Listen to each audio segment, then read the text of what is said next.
Assalamualaikum warahmatullahi wabarakatuh. Perkenalkan, nama saya Isni Wayuni dengan NIM 18230021. Di sini saya akan melanjutkan tugas seminar akuntansi keuangan dengan judul Islamic Accounting. Di sini saya akan mengambil sebuah artikel dengan judul Pasar Saham Syariah versus konvensional. Di sini dengan Bapak Dosen Febriandi Ananda SE MSI. Nah, selanjutnya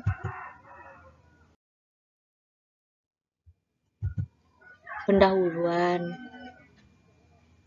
Globalisasi, modernisasi, dan semakin seringnya organisasi ulang pasar keuangan memimpin pembentukan kembali dan reformasi semua sistem keuangan global semakin meningkat. Gejolak keuangan yang semakin sering menghasilkan kebutuhan akan sistem yang lebih tangguh di mana antara lain investor dapat fokus pada investasi yang berorientasi etika dan alternatif.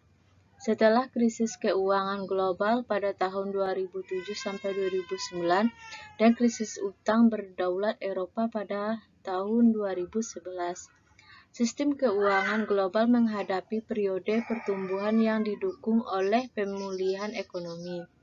Meskipun dimulai kembali, menurut hal ini berlanjut pada peningkatan tingkat utang publik dan korporasi, yang telah menyebabkan fenomena kerentanan keuangan. Bagaimana membatasi penurunan keuangan serupa di masa depan adalah pertanyaan penting yang relevan. Nah,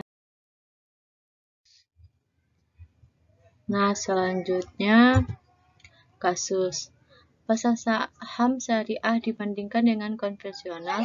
Pertama, adanya pembatasan sektoral membedakan industri syariah yang memusatkan investasinya dalam inovasi, teknologi, telekomunikasi, bahan baku, perawatan kesehatan, barang konsumsi, konstruksi, dan real estate. Oleh karena itu, investasi sesuai syariah di pasar modal termasuk saham sektorial dan mengecualikan yang finansial, khususnya sektor keuangan konvensional, tidak mempertimbangkan sesuai syariah. Sesuai dengan larangan suku bunga atau riba, keuangan syariah didefinisikan sebagai keuangan berbasis kepemilikan dan didorong oleh aset, dibandingkan dengan sistem konvensional berbasis bunga dan didorong oleh utang. Oleh karena itu, rasio leverage ke ekuitas syariah yang rendah menyiratkan bahwa perusahaan membutuhkan suku bunga rendah dan memiliki tingkat volatilitas dan risiko yang lebih rendah dibandingkan dengan yang konvensional.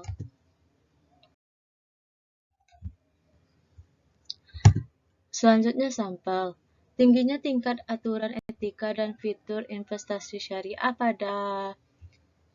dan pasar keuangan melibatkan bahwa keuangan syariah dapat menjadi alternatif yang baik untuk meningkatkan kinerja investasi. Aset keuangan konvensional telah dituduh berisiko berlebihan dimasukkan ke dalam sistem keuangan dengan implementasi produk keuangan inovatif. Menurut Arouri et al. Pada tahun 2013, faktanya asal investasi Islam tidak jauh berbeda dengan investasi bertanggung jawab sosial atau SRI atau investasi etis. IFS berorientasi pada sistem keuangan yang merata. Selanjutnya, analisis data. Untuk menganalisis literatur yang lebih baru di pasar saham syariah dibandingkan dengan rekan-rekan konvensional, mencoba untuk menangkap potongan-potongan bukti peluang baru dalam manajemen portofolio investor dan diversifikasi. Dengan cara ini, kami bermaksud untuk berkontribusi pada perdebatan tentang definisi sistem keuangan yang lebih baik, yang keduanya lebih tahan terhadap guncangan keuangan yang tidak terduga dan mendukung dimulainya sistem keuangan berkelanjutan.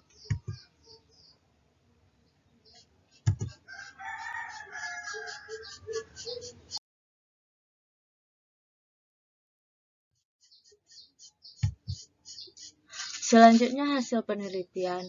berkontribusi untuk menempatkan dalam rangka literatur yang ada tentang kinerja, fitur dan perbedaan ISM dibandingkan dengan konvensional. Tahap pertama memungkinkan mengidentifikasi sampel artikel yang difilter oleh Web of Science dan Scopus Research Database. Setelah krisis keuangan global pada tahun 2007 sampai 2008 dan lebih banyak lagi setelah krisis utang berdaulat pada tahun 2011. Minat untuk topik keuangan syariah khususnya untuk pasar saham syariah dan konvensional cukup besar tumbuh dewasa. Terima kasih. Hanya itu yang dapat saya paparkan melalui diskusi ini. Saya ucapkan Assalamualaikum warahmatullahi wabarakatuh.